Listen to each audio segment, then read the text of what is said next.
Take a look at some answers to frequently asked questions about the President's Cup. I thought the FedEx Cup marked the end of the PGA Tour season, but now I see there's a President's Cup on this week's schedule. What's that all about? The President's Cup is a team event, similar to the Ryder Cup. What's the difference in the Ryder Cup? The United States plays against Europe. In the President's Cup, the US plays against an international team, meaning all countries except Europe. The President's Cup is held every 2 years, in non-Ryder Cup years, which 2017 happens to be. So, the Americans have to play one of these Cup events every year, while the foreign players get every other year off. Why don't they just combine the two events? Well, for one thing, they're the properties of different entities. The PGA Tour runs the President's Cup, while the Ryder Cup is a PGA of America production. And each event makes a lot of money for its owner. Ah yes. Show me the money. How much money is at stake? Technically, none. Players do not receive money for participation in the President's Cup. Instead, the PGA Tour pledges to contribute to charities which are nominated by the players, captains and assistant captains from both teams. When did this President's Cup start? The first one was played in 1994. This is the 12th edition. How does the series stand? The US leads, 911. How are the teams chosen? The teams are comprised of 12 players, 10 automatic qualifiers and 2 captain's picks. The US takes the top 10 players from a points list determined by FedEx Cup points earned between the 2015 BMW Championship and 2017 Dell Technologies Championship, with the points doubled for the 2017 season.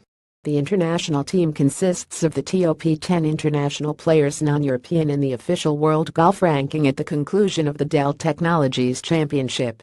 Each side then adds 2 captain's picks. Who are the captains? Steve Stricker for the US and Nick Price for the internationals. Who are their players for the US? The automatic qualifiers are Dustin Johnson, Jordan Spieth, Patrick Reed, Ricky Fowler, Matt Kuchar, Daniel Berger, Kevin Chappell, Kevin Kisner, Brooks Koepka and Justin Thomas. The captain's picks are Phil Mickelson and Charlie Hoffman. For the internationals, the automatic qualifiers are Brandon Grace, Louis Oosthuizen and Charles Schwartzel of South Africa, Hideki Matsuyama of Japan, Adam Scott, Mark Leishman and Jason Day of Australia, Adam Hadwin of Canada, Siwoo Kim of South Korea and Jonathan Vegas of Venezuela. Emiliano Grillo of Argentina and Anirban Lahiri of India are the captain's picks. Is the format the same as the Ryder Cup? It's similar, but not an exact duplicate. The President's Cup takes place over 4 days, Thursday through Sunday, with 3 days of team matches, alternate shot, and better ball, followed by Sunday singles. The Ryder Cup takes place over 3 days. Also, while the Ryder Cup has a total of 28 points at stake, with the President's Cup, it's 30 down from the former total of 34. Perhaps most significantly, if the competition is deadlocked at the end of singles play, it will be deemed a tie, and the teams will share the President's Cup.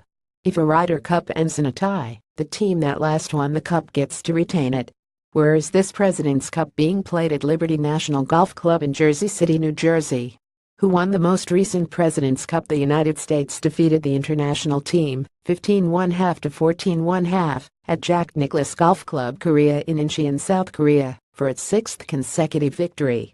The competition came down to the final match between a pair of captain's picks, Bill Haas, son of Captain Jay Haas for the US, and South Korea's Syngmoon Bae, who was playing in his last competition before starting 2 years of mandatory military service for his country. Haas led, 1 up, through 17 holes, and won, 2 up, when Bae made a mess of the 18th and conceded. Last question: when and where is this all on TV? Good last question. It will be on Golf Channel from 1 to 6 p.m. Thursday and 11:30 a.m. to 6 p.m. Friday. It will be on NBC from 8 a.m. to 6 p.m. Saturday and noon to 6 p.m. Sunday, all times Eastern.